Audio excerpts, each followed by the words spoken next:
Oh, that was absolutely beautiful. Thank you. Thank you, music team. Always another one that hit out of the ballpark. So good morning, everyone, and welcome to the second installment of our series, The Gifts of Winter. The author Parker Palmer wrote, "Winter has a gift to give. It comes when the sky is clear, the sun is brilliant, the trees are bare, and the first snow is yet to come. It is the gift of utter clarity. In winter, one can walk into the woods that had been opaque with summer growth only a few months earlier and see the trees clearly, singly and together, and see the ground that they are rooted in. Winter clears the landscape, however brutally, giving us a chance to see ourselves and each other more clearly, to see the very ground of our being." I just love that. I love that passage because we do see clearer. Our vision, again, we can see things in nature clearer because everything is open. And our own vision within ourselves is clearer when we take the time. So winter invites us to enjoy each beautiful, unique day. And I invite you to download the calendar that's guiding us each day with an activity that helps us bask in the beauty of winter. You can find the link on in our WhatsApp, or Riley will post it in the chat. And again, one side is the actual calendar and the other side is suggestions for each day.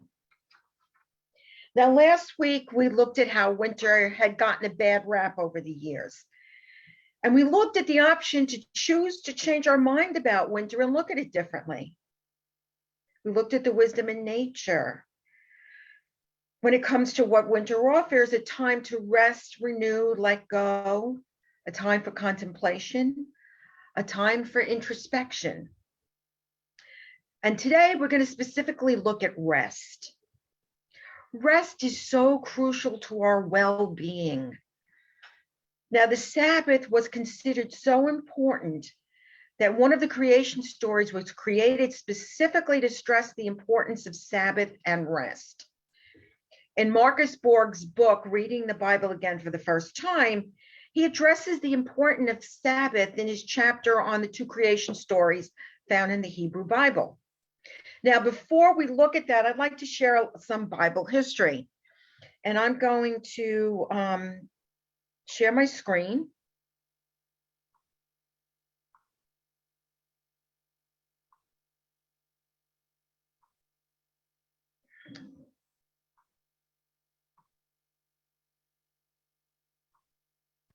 Now, this is a diagram of the Old Testament. Well, actually, the first 5 books of the Old Testament, which is the Torah or the Pentateuch. First, we have the Yahwist. They were the oldest to begin to write and record the books of the Torah. The second was the Elohist, the third was the priestly, and the fourth was the Deuteronomist. Now we can see that they all come together, all the books come together, and this is what finally appears as the Hebrew Bible. Now, the book that Marcus Borg is sharing is from the book, from the priestly version of the book. So the Hebrew Bible or Torah contains the first 5 books of what later became the Old Testament when they added 3 more chapters. The first 5 are Genesis, Exodus, Leviticus, Numbers, and Deuteronomy. And then after 3 books were added to create the Old Testament, which is Joshua, Judges, and Ruth. Now, the Hebrew Bible was not written by one person, but it contains multiple strands of traditions that were woven together to produce the Torah. And as I just showed in the slide, there are 4 sources to these writings: the Yahwist, the Elohist, the priestly, and the Deuteronomist. So Marcus Borg, in his book, Reading the Bible Again for the First Time, is sharing the peace story, the priestly story, which was written about 500 years before the birth of Christ. Now, he's sharing about the creation story from the book of Genesis, the one that begins with "Let there be light," and it ends with the simultaneously creation of man and woman over a 6-day period, has God resting on the seventh day and blessing and hallowing the days as that day as the Sabbath. He goes on to explain that historically, this version of creation was written 500 in the 500 before Christ, when the Jewish people had returned from exile under the domination of a new imperial power, Persia. Now, under that dominion, sustaining their identity as a people became really important.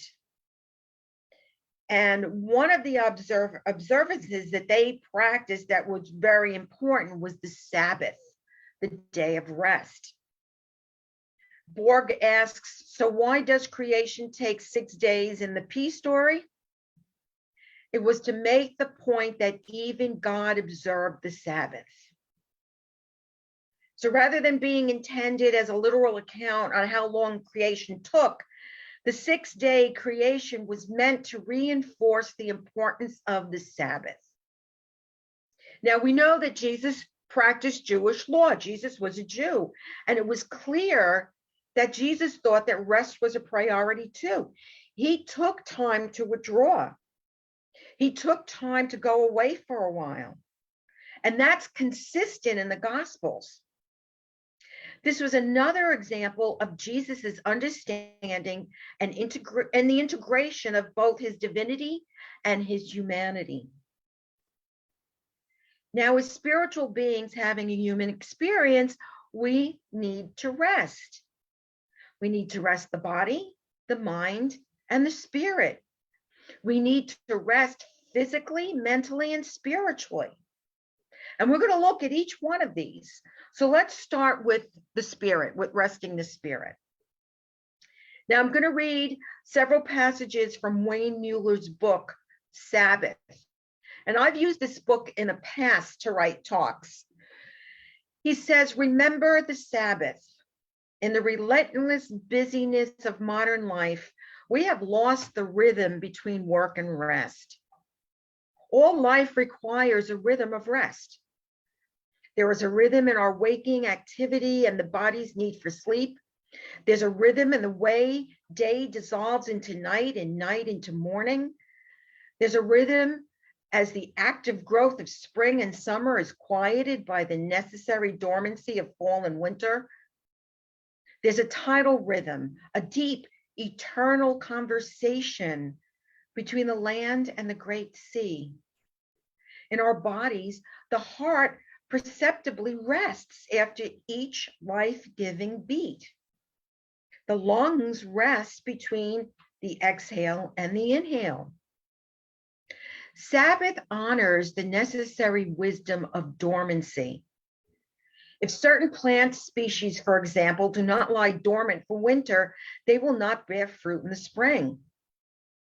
If this continues for more than one season, that plant begins to die. If dormancy continues to be prevented, the entire species will die. A period of rest in which nutrition and fertility most readily coalesce is not simply a human psychological convenience. It's a spiritual and biological necessity. A lack of dormancy produces confusion and erosion in the life force. We too must have a period in which we lie fallow and restore our souls. In Sabbath time, we remember to celebrate what is beautiful and sacred. We light candles, sing songs, tell stories, eat, and nap. It's a time to let our work, our lands, our animals lie fallow, to be nourished and refreshed.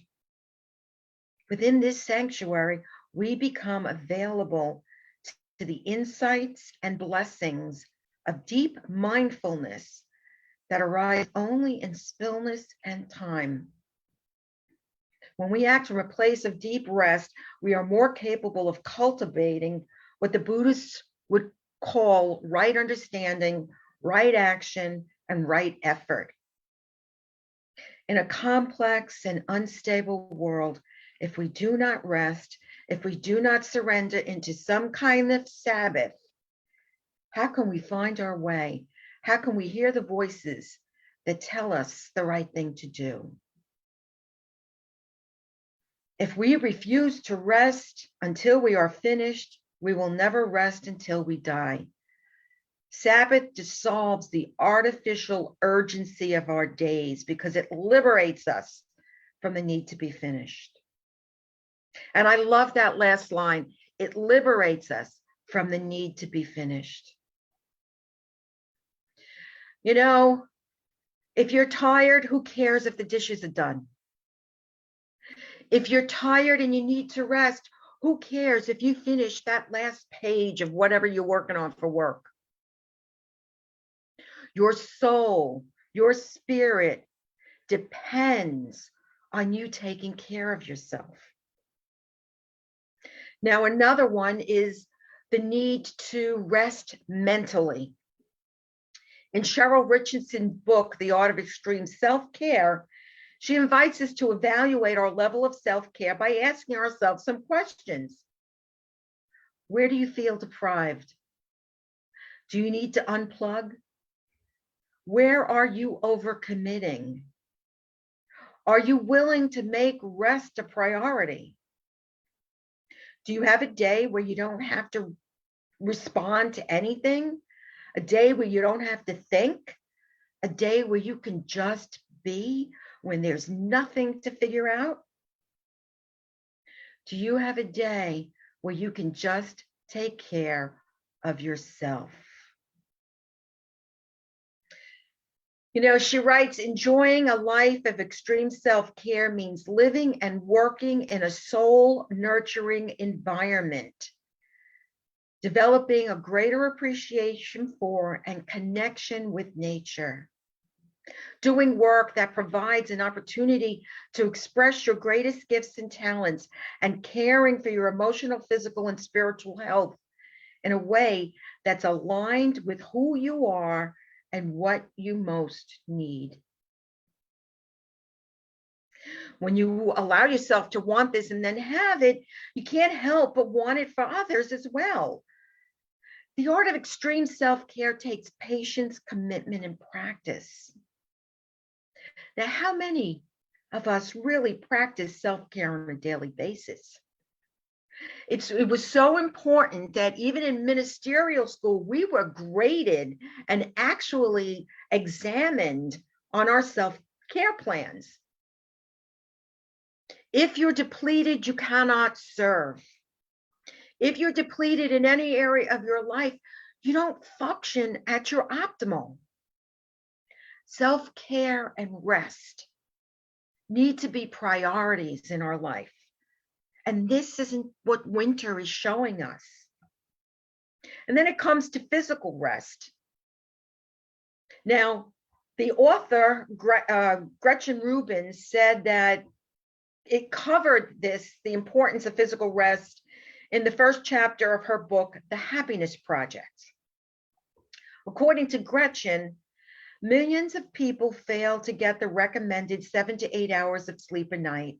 And one study revealed that along with tight work deadlines, a bad night's sleep was one of the top 2 factors that upset people's daily moods. The average adult sleeps only 6.9 hours during the week and 7.9 hours on the weekend. This is 20% less than it was in the 1900s. People adjust to feeling sleepy.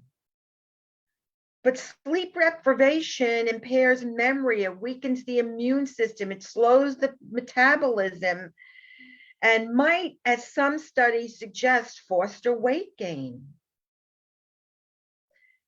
You know, sleep is so important and it's sometimes hard to come by. But Gretchen gives us several suggestions to help us improve the length and quality of our sleep. The first is to go to bed earlier. Actually, go to bed earlier. Actually prepare for bed. Turn off the computer, turn off the TV, dim the lights, do your hygiene ritual, wash your face, brush your teeth, take out your contact lenses, put on your pajamas, do all those things that prepare you for bedtime. And allow yourself possibly to even meditate before you go to bed. The second is don't do any work that requires a lot of thinking, because that disrupts the brain. That disrupts the ability for the brain to become calm.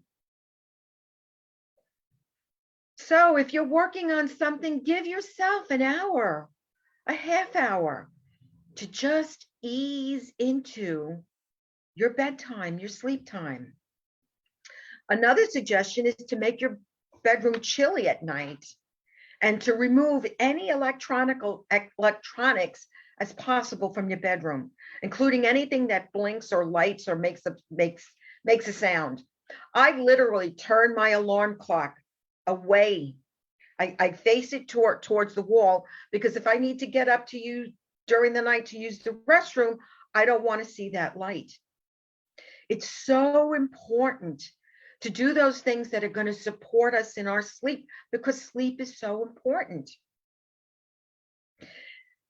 I find it interesting that we so readily are willing to sacrifice our sleep in service to working more, or more TV, or checking our email, or checking Facebook. Now, Gretchen's reference to how much more sleep people got in 1900 is thought-provoking. I think in 1900, we would have been more likely to schedule our day around nature's cycle instead of the news cycle. Or we wouldn't worry about when a favorite program was on, or staying up half the night to meet some work deadlines. It makes me stop and think and wonder and question just how helpful our technology really is. All these gadgets that distract us from self-care. In fact, I was speaking to someone just the other day about cell phones and smartphones and how we don't disconnect anymore. We don't have uninterrupted time. Now, I remember going to the New York's World's Fair in 1964. Anybody remember that? And one of the exhibits was like the home of the future, and everyone marveled at the modern conveniences that were going to save us time, that were going to give us more free time to spend with our friends and family, enjoying ourselves more and working less. I'm not seeing that happen. In fact, I'm seeing the opposite. Studies have shown that we work more now than ever, and because of our technology, we're now capable of working 24 hours a day.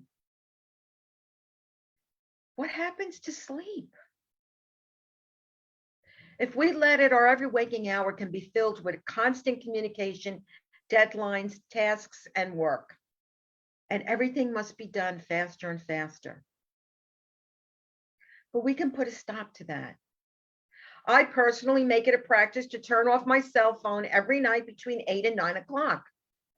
I do not keep my cell phone in my bedroom. It stays in the kitchen on the charger. Now, I have a landline. If anyone needs to reach me, I have a landline. They can reach me. We've even seen this in commercials. There's a commercial, I think, that's advertising faster and smarter phones, where two people are always 17 seconds ahead of anyone else. They remark to each other, "Oh, that's so 14 seconds ago," because they're 17 seconds ahead of everyone else. Were we always in such a rush to be ahead of the game? Why? Wouldn't it be wonderful just to enjoy being where we are at exactly the time we're there? To just be in the moment, to just be. I believe it was Gandhi that said, there is more to life than increasing its speed. There's more to life than increasing its speed. Time goes by very quickly. We know that. And winter reminds us of the importance of slowing down, paring down our to-do list, embracing that energy of pause between growing seasons and rest. It's there for us. Nature is telling us, rest, restore, renew. And I invite you to do just that. So for our meditation today, I'd like to begin with a poem written by Lowell Fillmore. Lowell Fillmore was Charles and Myrtle Fillmore's oldest son. He was born in 1882 and began working at the Unity mailroom when he was 10 years old. He wrapped packages to be mailed. Back then, everything they sent out, daily words, everything was done through mail. He became known for his ability to clearly communicate the Unity messages in his speech and his spiritual writings, and he was a poet. And he was editor of the Unity Weekly newspaper.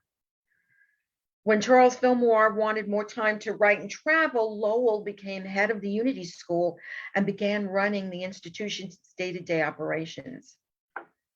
When Charles made his transition, Lowell took his father's place and remained active at Unity until he retired and made his transition in 1975. So we're going to start with a poem, one of his poems. So I invite you now to close your eyes and get comfortable in your seat and just relax. Feel each breath you take, relaxing yourselves more and more. You feel it relaxing your body. You do a self-check and see if there's any place in your body that you're holding tension. And I invite you to just breathe into that area and feel it relaxing. To relax your mind by allowing your thought processes to slow down and allow yourself to just be in this moment. You just relax and breathe in and breathe out. And you let go and breathe at a comfortable pace for you.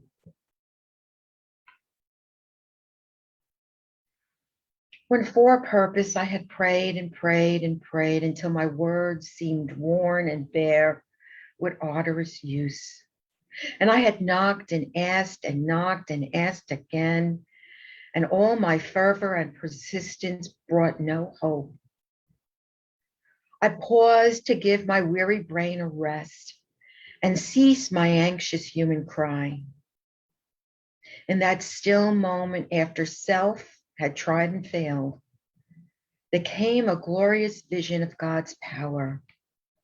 And lo, my prayer was answered in that hour.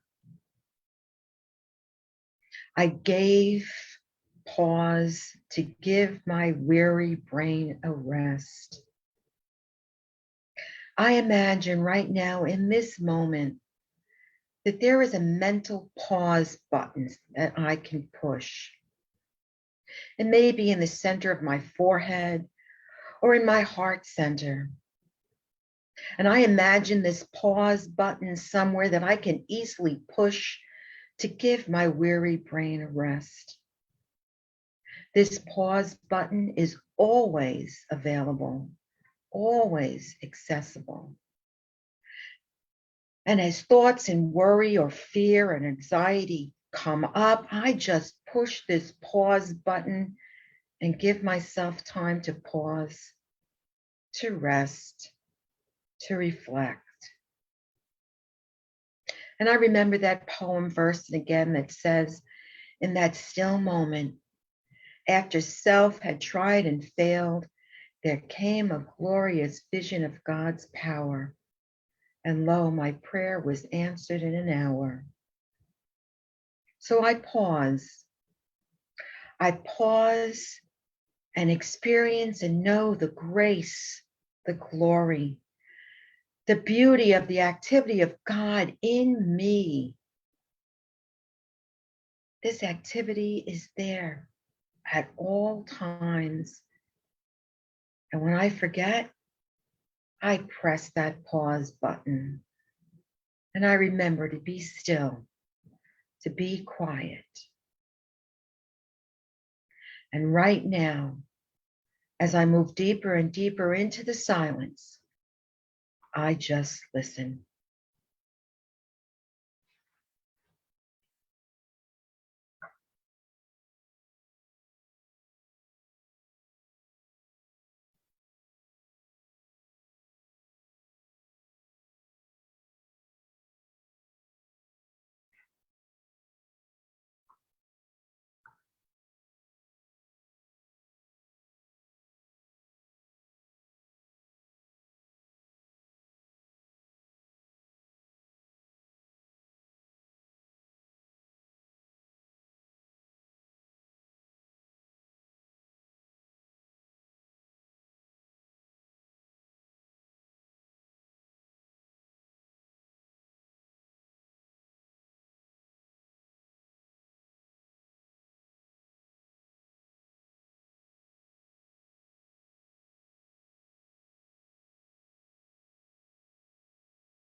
I remember that pause button, not only during winter and times of rest, but anytime.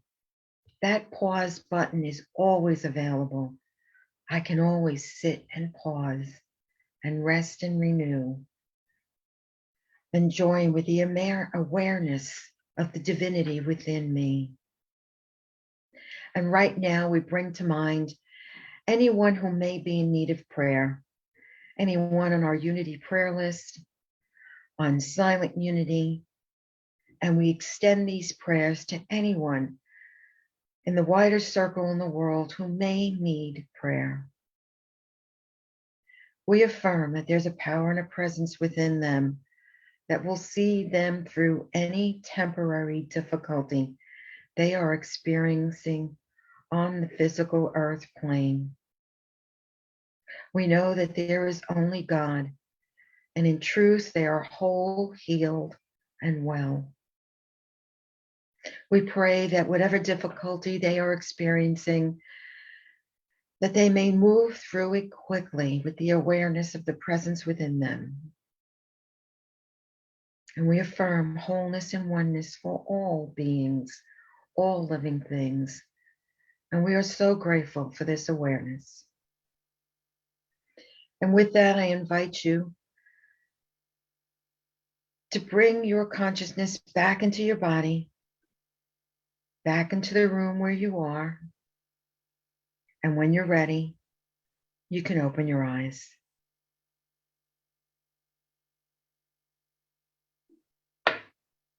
And I say, welcome back. And this is the time during our service where we have the opportunity to give. So I invite you to take your gifts and hold them in your hand, or visualize the PayPal symbol or of your credit card. And just feel the love that you are moving down your arms into these gifts, knowing that our love is eternal, whole, and endless. That God is our source, and that source of love provides everything to us, all of our needs and more. And we affirm that God is source and God consciousness is our supply. And we're so grateful for this awareness. So grateful for the ability to give and the ability to receive. So I invite you to bless these gifts with me, and with your mics muted. Divine love as me blesses and multiplies all that I choose to give and all that I am open to receive, and I am grateful. And our closing song for today is You Can Relax Now